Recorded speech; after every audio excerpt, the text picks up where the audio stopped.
Yo, it's your boy King Coffee with another video, and you can probably tell from the title, but in this video I'm going to be speaking about how I came up with the name King Coffee or Coffee, and hopefully it should help you to come up with a name that you can sort of turn into a brand, like I did with my Instagram account.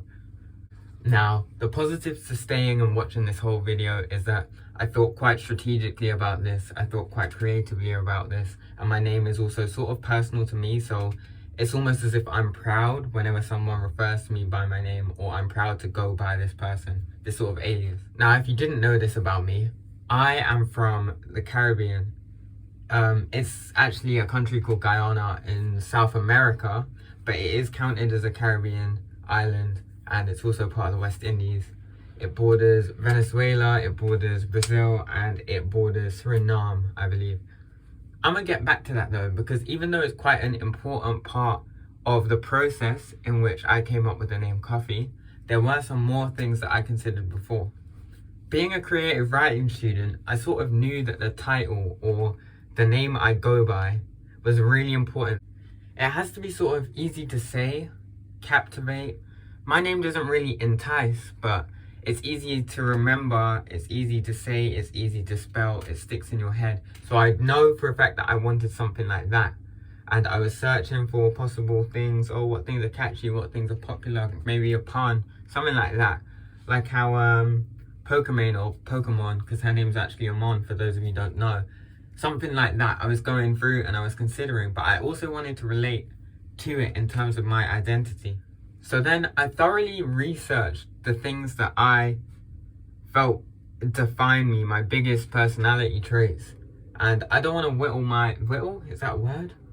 Whittle, I'm pretty sure I've heard that being used.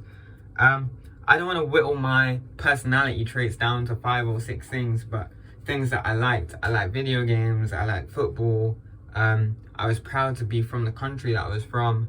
All these little things that I could relate to or identified with, I just researched into. Now, I think that we can all agree that video games was such a broad topic, so I didn't spend a lot of time researching that. There's so many things I was interested in, and the thing about video games is if you sort of base your channel name or your Instagram page name or your brand name around one video game, then you're trapped. There's nowhere to go, you know what I mean? So then you would have to make it video game specific. But then again, if you were to do that, then people will always relate you with video games. And when you want to expand, if you're not planning on doing that one thing for the rest of your life, that would be a bad way to go. So then I looked at all of the other things that I felt I identified with. Football. I like watching football. I like playing it as a hobby, but it's not something that I would base a brand about. Now, if you're watching this video, you probably already have a rough idea of what you want your brand to be about, or you'll definitely know what sort of things you enjoy, you relate to, or what you feel represented by. I think that's a good way to put it. So like I said, I then went back to what things about me, my physical body, do I love?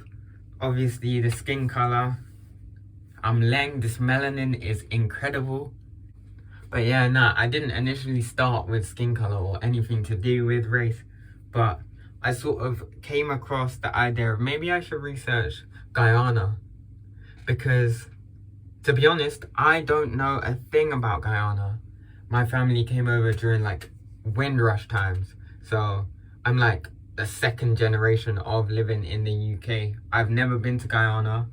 I want to go to Guyana, but I'm really out of touch of that side, which is crazy to me because I don't really know where I'm from. Guyana is quite special to me in the sense that a lot of the people there, a lot of the people that live there now or who are from there are direct descendants of those who were involved in the slave trade, basically.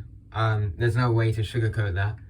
A lot of them, I think it was West Africa, a lot of them came from West Africa and reproduced whatever in Guyana, and here we are, a race of Guyanese people. I would also like to say that a lot of people from South Asia were involved in that whole slave trade thing, especially with Guyana. Now, if you go to Guyana, it's very multicultural, quite a lot of sets of people there, to be honest. But I don't want to waffle on too much about my country. I remember researching certain monuments from Guyana, and there was a big statue of some guy called Kofi.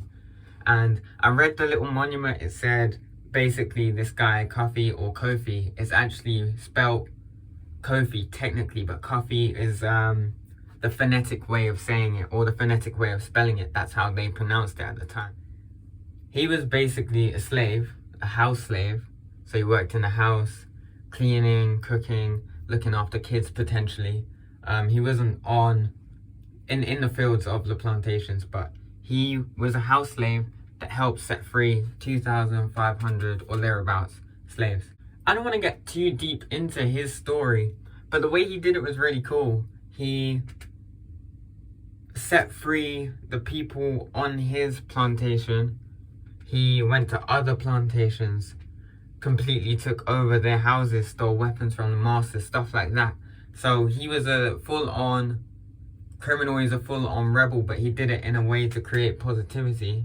Can I just say, Kofi, he ended up wifing and whacking out his master's daughter. So he was whacking out a white girl, right? As a slave. What a guy. I love this guy. Through negativity. But, you know what I mean? If you're a slave, if you're in that situation, it's life or death. So doing stuff like that doesn't really seem too bad because you're already stuck in the bottom of the barrel, basically. Now, I know about my family history to an extent. I still don't know where my family would have come from before Guyana. In terms of, I don't know which African country my family goes back to, which is mad to say. But I know that it was someone that I can relate to. And even though I didn't share the experiences with him, the name Kofi is rememberable. The things that he stood for, risking his life, sort of the bravery element, the bravery aspect, rebellion, helping people. Once again, helping people. That's something I want to drill in. I would 100% be willing to help people. I do think in certain situations, it's ethical to be unethical. Like the Kofi situation, what he did some pretty unethical acts by stealing, killing people. He would have killed people, he would have burned down houses, burned down properties. But he was quite an inspiring figure to those around him because he helped them get out of slavery. And the beautiful thing about Kofi's legacy is that he would have indirectly affected the complete abolishment of slavery. No one man can do anything, create change on his own. Now, even if it may seem like it, every successful person has people behind them. In terms of my progress, in terms of me, my success would be down to my friends around me, my brother, the people watching, the people liking, the people sharing, the people commenting. Literally, it's as simple as that. It's the things like that that make me realize that I can relate to this person and I do stand for the things that he does stand for. Yeah, it's just things like that that make it personal to me. And like I said, Kofi is quite memorable.